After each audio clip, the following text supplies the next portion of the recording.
What's going on, guys? This is Rob, and if you're enjoying the content here on my channel, then make sure you hit the like button and make sure you hit subscribe so you can help decide what direction the content on my channel goes in the foreseeable future. Okay, so getting into New 52 Batman, well, technically it's called City of Owls, but it's really called like Night of the Owls, I think. Really, in terms of how I sort of look at it, really it's like this great big huge like 12-issue story arc, more or less. It might even be closer to 13, but it's really just kind of called the Court of Owls storyline, but it's really kind of split into two things. But the fact remains that this video right here will basically wrap up the court in the traditional sense. But the cool thing about this is that during the whole, revelation of the Court of Owls, Bruce Wayne had actually come across and realized the basis behind Dick Grayson. Now, this was really a little bit of a controversial thing. And the reason for this is because of the fact that Dick Grayson's history was pretty standard in the sense that he was very much like Bruce Wayne. Bruce Wayne witnessed his mother and father being killed by a guy in an alleyway, and it inspired him to become Batman. Dick Grayson was much the same way. He was part of a trapeze group called the Flying Graysons. His parents were killed, and the result was that he was taken in by Bruce Wayne and eventually desired revenge, allowing him to go forward as Bruce Wayne's trainee. The difference here is that as Robin, Dick Grayson was like this incorruptible character. Where Bruce was dark and Bruce was brooding, Dick Grayson always looked to the light, always looked to the better idea of how things could be. And for the most part, that was maintained to a degree, with regards to the New 52. He was still relatively similar to that. Now, of course, DC started messing around with his character a little bit, making him a secret agent,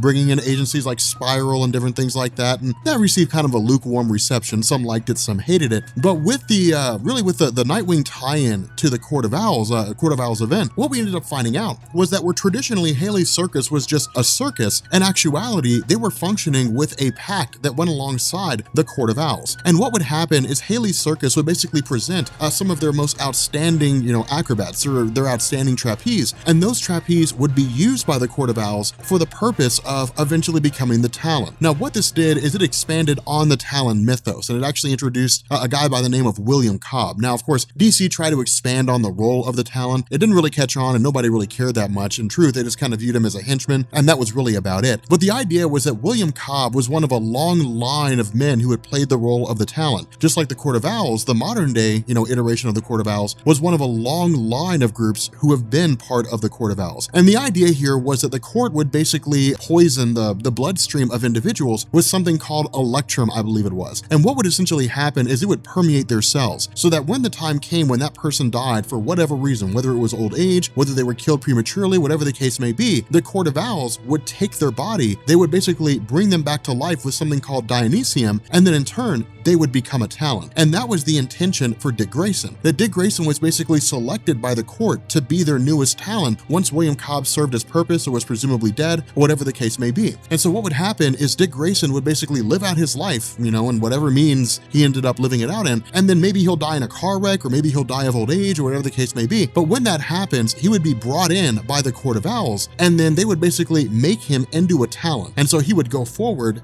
basically as one of their assassins. Now, of course, it wouldn't really be old age that would kill him. I mean, they would have him killed probably in the prime of his life, just to make sure that you didn't have like a 90-year-old Dick Grayson running around trying to assassinate people. But the fact remains here, he had unwittingly been selected as an assassin. And so again, that was kind of a huge revelation here. And so what that did is it really kind of like doubled the efforts of Bruce Wayne, right? Because now, Scott Snyder and DC had basically established that it wasn't just a matter of, oh, I need to stop the Court of Owls. Now it was, the Court of Owls aren't just trying to seize control of Gotham City, they're turning the lives of people upside down. And so again, it really kind of doubled the efforts of Bruce Wayne in his desire to take them out. Now, of course, again, when we ended the last video of the Court of Owls, we had basically picked up with the idea that the court themselves had basically gone through and said, okay, look, if Batman's going to work against us, then if we cannot take control of the city by going in and influencing candidates and operating behind the scenes, then we'll take the city by force. And so what they did is they basically unleashed all of their Talons and sent them all throughout Gotham City. Now, this is when the comic books of like Nightwing, and I think Batgirl had been published at the time, and Detective Comics and a few others basically came in and covered a lot of the Night of Owls stuff. All that really happened with the court with regards to those real tie-ins, that's why we haven't really covered them, is because we're focusing mostly on Batman. All that it really happened with those tie-ins is the Bat family had discovered that the court looked to take out certain individuals who were influential in Gotham, but stood against the court or worked against the goals and desires of the court, whether those people knew about the court or not. All the Bat family really did, everybody outside of Batman for the most part, all they really did was run around and save those people who were on the hit list. That was really it. I mean, that was really the extent of it. It was interesting, but it's by no means required reading for, you know, for the whole Court of Owls story with Batman. But with regards to Bruce himself, the court actually goes through and really the Talons just kind of descend on Wayne Manor and immediately attack him. Now, this is kind of the important thing here, because what ends up happening, and really what we saw with regards to, you know, the first Court of Owls video that we did, is that the court themselves knew that Bruce Wayne was Batman. And that was really one of the big revelations, because in the realm of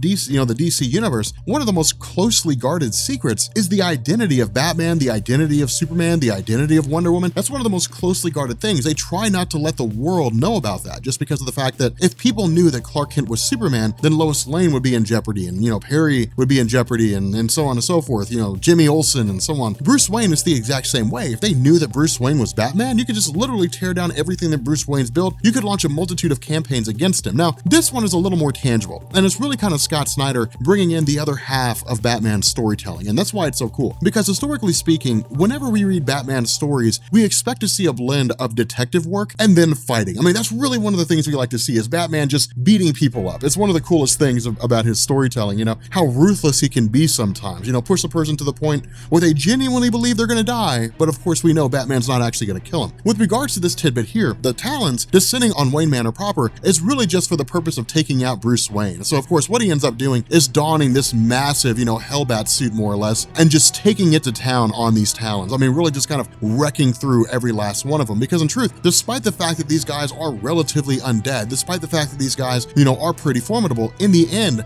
they're not really able to take out Bruce Wayne. Now, of course, the reason why is because of the fact that Batman realizes that these Talons are able to run around and they're able to do their own thing because they're not frozen. Basically, extremely cold temperatures is the tool that's used by the court to keep the Talons in stasis, more or less. And so Batman's realization, you know, of this information is to essentially freeze all these guys up, to basically, you know, use a multitude of different resources to basically put them back in stasis again by using very cold temperatures. And so, of course, this in conjunction with unleashing his bats on, you know, the various members of the Talon, you know, really kind of wraps things up pretty fast. And so, of course, once the temperature drops low enough, all these guys more or less just kind of freeze and go back into stasis again, and that's really the end of them. And so what it does is it allows Batman to turn his attention to the most logical target of the court themselves, Lincoln March. Now, here was the kind of cool thing about these tie-ins. The way the tie-ins took place is they all happened basically in a time frame, which means that like at 7 o'clock, this happens in Nightwing. At, you know, 8 o'clock, this happens in Detective Comics. You know, at 9 o'clock, this happens in Batgirl. The problem with this is that you would literally have to break the comics down page by page in order to cover it in true chronological order. Otherwise, you end up reading Nightwing, and then halfway through Nightwing, you have to stop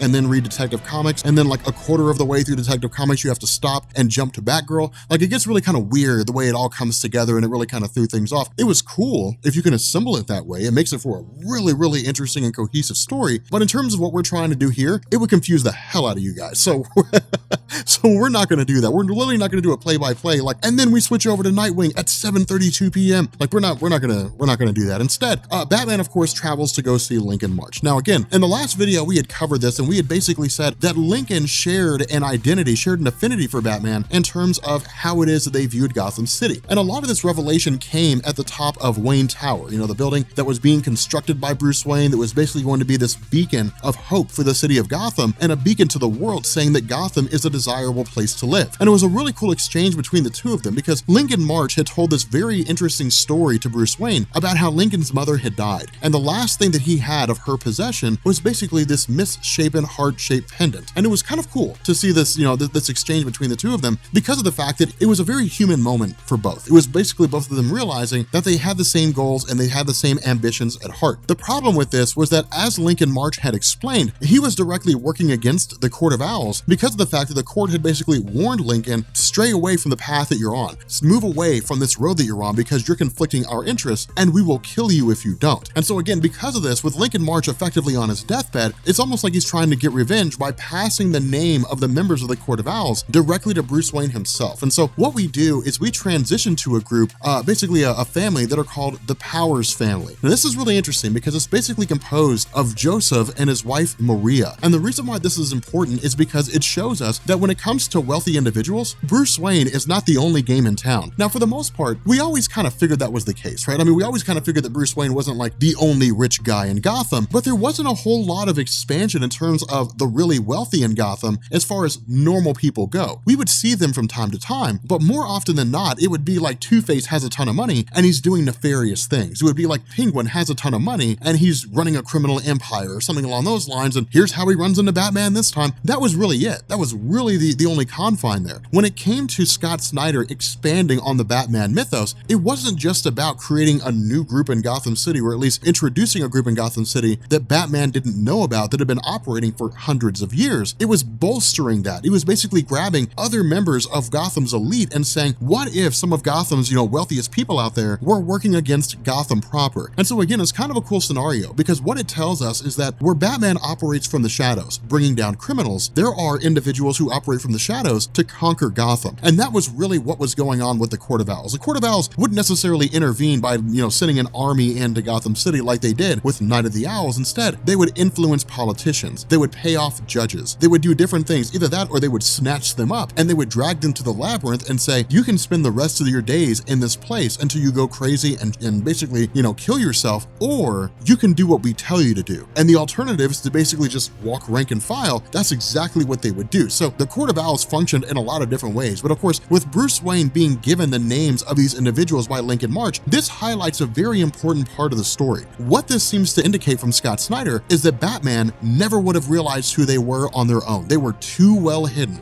Joseph and Maria Powers were just too well hidden. They were too far hands off. Nobody would have known who they were or that they were even involved in the Court of Owls. Now, a lot of the reason why this was the case was simply because of the fact that the Powers family lived in more or less a penthouse in a building that nobody could gain access to. Unless you were personally invited, that place was a fortress. The press was not allowed in there. The general public was not allowed in there. There's no indication that Bruce Wayne ever saw the inside of that. They were very reclusive, very shut off. Now, the indication or the question that we would kind of have to ask here is, well, then wouldn't that make them the most logical people to be the Court of Owls? If they were so reclusive, aren't they the first ones that Bruce Wayne would think of? Yes and no, because you also have to think from himself. Bruce Wayne's very reclusive. Bruce Wayne hides out in Wayne Manor almost all day long. Now, for him, it's because he's Batman and because he's fighting against crime, different things like that, but no one knows what goes on behind closed doors. What seems to be going on here is that when it comes to the wealthy elite in Gotham, it's, hey, you leave me alone, I leave you alone, and we'll just call it a day. That really seems to be what's happening here. And so, of course, with Batman tracing down the location of the Court of Owls after essentially kind of interrogating Maria Powers, what ends up happening here is Alfred, of course, basically says, hey, look, she's calling her husband. Your plan to basically trace the location of her husband worked. The problem is that his phone is in a blacked out area, so I can only give you a few blocks, but I can't tell you exactly where it's located at. But this is when Scott Snyder's running comes full circle, when his whole story comes back to full circle again. And the reason why is because in the last video, we had talked about how after the death of Bruce Wayne's parents, he had investigated the Court of Owls, believing that the court were the ones that were responsible for his parents' death. That instead of killing his parents directly, they hired some low-level guy named Joe Chill to have his parents killed and then just make it look like a crime of desperation. When in reality,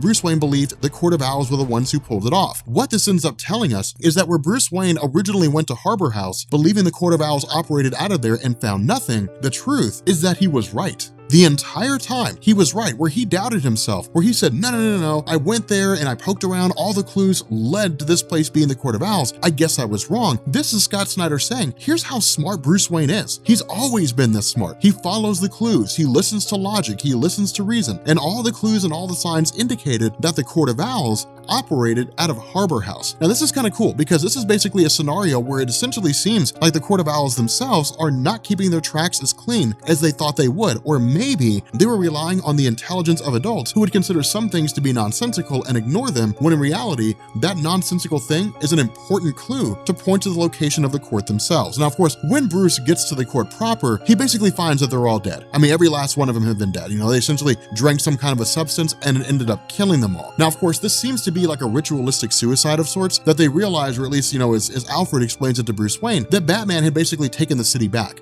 Batman now knew about the Court of Owls, and the court themselves realize it was only a matter of time before he brought them all down. And so they essentially just kind of killed themselves so they wouldn't have to wait for any measure of, of a trial, being arrested or anything along those lines. And so again, the great thing about this is that Scott Snyder gives every indication that this is where the story ends. He gives every indication that this is where it all stops, but it doesn't. And that's why I love this run so much, because then he takes everything that we've seen so far and flips it on its head. And that's the coolest thing. The reason why is because of the fact that Bruce Wayne is supposed to have a meeting later on today. And of course, Alfred is talking to him about the meeting, when it's supposed to be scheduled, and he needs to get ready and so on and so forth. But having a conversation, looking at a picture of Thomas and Martha Wayne, Batman takes off. And it's the coolest thing in the world. And the reason why is because he travels to the morgue of where Lincoln March is supposed to be and simply finds a note that says, "Follow me down the rabbit hole." Now, this is a universal sign in literature. Ever since Alice in Wonderland was written, by Lewis Carroll, Alice in Wonderland tumbling down the rabbit hole with absolutely no idea what you'll find below, has been a literary metaphor for the idea of walking down a path with no idea what's there. With,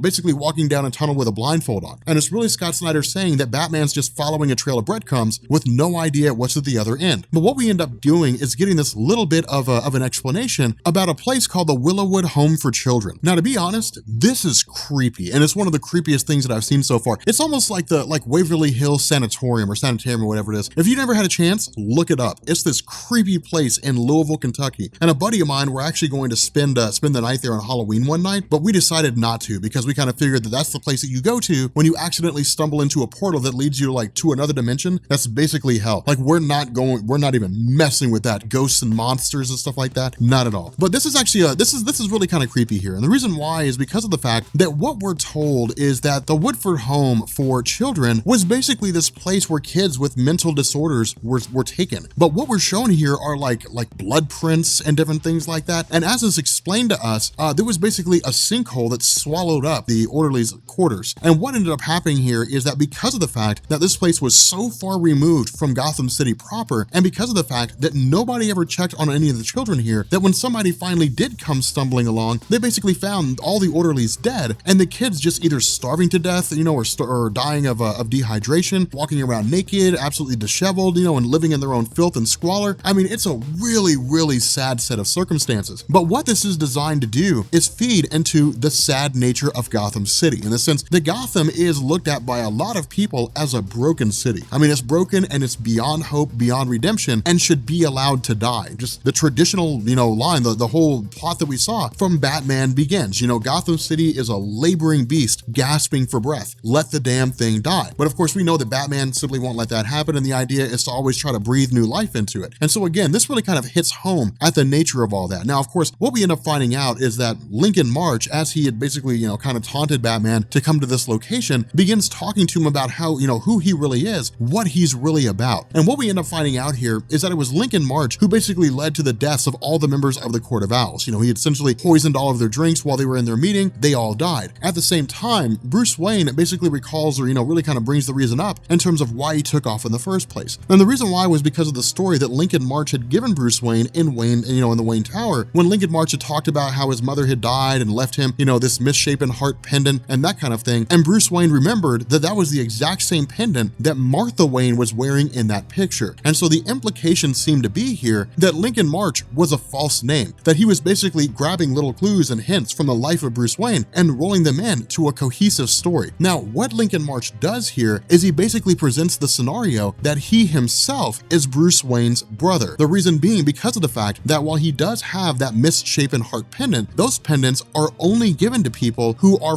basically children that live within this school for homes. And so what Lincoln March is essentially saying here, that Martha Wayne is his mother, and he's basically the brother that Bruce Wayne never knew about. Now, one of the crazy things about this is that for a lot of people, the ending of this story seemed to be an instance where Scott Snyder kind of wrote himself into a corner and didn't quite know how to get out again. But the great thing about this, and really one of the reasons why I loved this, is because of the fact that it's designed to kind of ask all these what-if questions about Bruce Wayne. Remember, the entirety of the Court of Owls is designed for the purpose of bringing in the possibility that Bruce Wayne does not know as much about Gotham as he thought he did. I mean, he claims to know the streets inside and out. He claims to know the buildings inside and out. He claims to know the people inside and out, but he didn't know the powers and other members of Gotham's wealthy elite composed the Court of Owls. He didn't didn't know the Court of Owls was there. This is another instance where Scott Snyder is basically hitting home with the idea that maybe this guy, Lincoln March, is actually Thomas Wayne Jr. Maybe he is the legitimate son of Thomas and Martha Wayne, and Bruce just never knew about it the entire time. Now, again, from here, this really just kind of descends down into an exercise in traditional comic book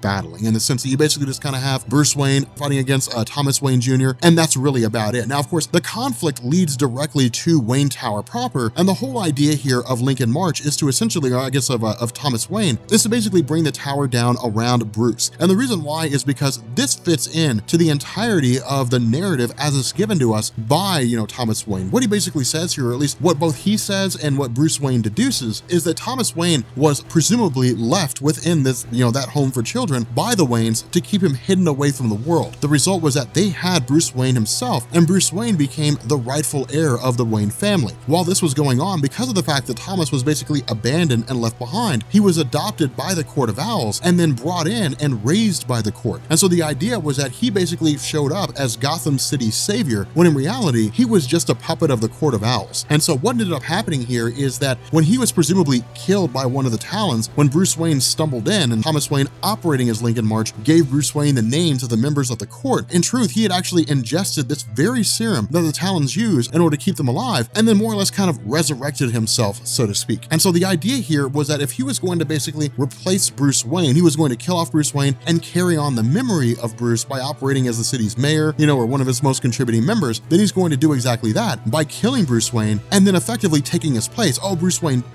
passed away, but I'm his brother, Thomas Wayne Jr. Here's the documentation to prove it, so on and so forth. Now, of course, Bruce basically uses the hubris of Thomas Wayne. When Thomas Wayne begins detonating the various bombs that he's planted in Wayne Tower to bring it all down, Bruce Wayne manages to make his escape. And so what Scott Snyder does is he leaves everything ambiguous. He leaves it with the idea that Thomas Wayne Jr. basically survived. Now, we know that by way of the story Batman Eternal, which I'm not really sure if we're going to cover that or not, but we know that Thomas Wayne survived and he ends up coming back. What Scott Snyder did with him there was kind of interesting, but I wouldn't say nearly as prevalent as his role here in the Court of Owls storyline. But of course, in the midst of all this, Batman's basically visited, that kind of thing. And the crazy thing about this is that the conversation between the two of them indicates that Bruce actually believes that Thomas Wayne Jr. might really exist. Now, of course, he goes through the paperwork and begins looking at the history of the Waynes, of Thomas and Martha Wayne, everything that they had done. And what he ends up finding out here is that indeed he did actually have a brother who only lived for one night. He was basically born under duress. The child was hooked up to an incubator and died within 12 hours. But the question cannot be helped but ask, what if it was all a cover? What if Thomas and Martha Wayne gave birth to a son and then were told, well, your son has complications, which they witnessed those complications, and the doctor, under orders from the Court of Owls, told Thomas and Martha Wayne, I'm sorry, your child has passed away. There's nothing we can do. That child was effectively brought back or taken by the court, raised by the court, and then became Lincoln March, all the while being told, you are Thomas Wayne Jr., you are the rightful son of Thomas Wayne and Martha Wayne, you're the rightful heir to the Wayne fortune and the Wayne family. Bruce Wayne can't help but wonder, is any of that true? And Scott Snyder asks us that question. Do you think it's true? Do you really believe that Bruce Wayne actually has a brother named Thomas? The issue with this is that we're never given a definitive answer in the story. We're never told for any real measure of certainty. Instead, the mystery is just kind of out there. The question is just kind of there. And again, it all really kind of feeds back into this notion that Bruce Wayne does not know Gotham City as well as he thinks he does. Now, again, this all feeds back into the whole notion, or I guess the whole idea, that Bruce Wayne himself is still relatively new to the role of Batman. Remember, when the New 52 first started, it's only been 5 years since Bruce Wayne put on his cloak and cowl for the very first time and became Batman. So, he doesn't really know Gotham as well as we would think he would know in the classic Batman stories before the New 52. But the fact remains here, again, this is just kind of a taster, of things to come that are, later on down the line with regards to the Batman mythos. But if you are new here to Comics Explained, make sure you guys hit the sub button to become part of the Rob Corps. If you guys enjoyed this video, make sure you drop a like. If you want to see more videos about stories from the New 52 that lead into the launch of DC Rebirth, let me know, and I will catch you guys later. Peace.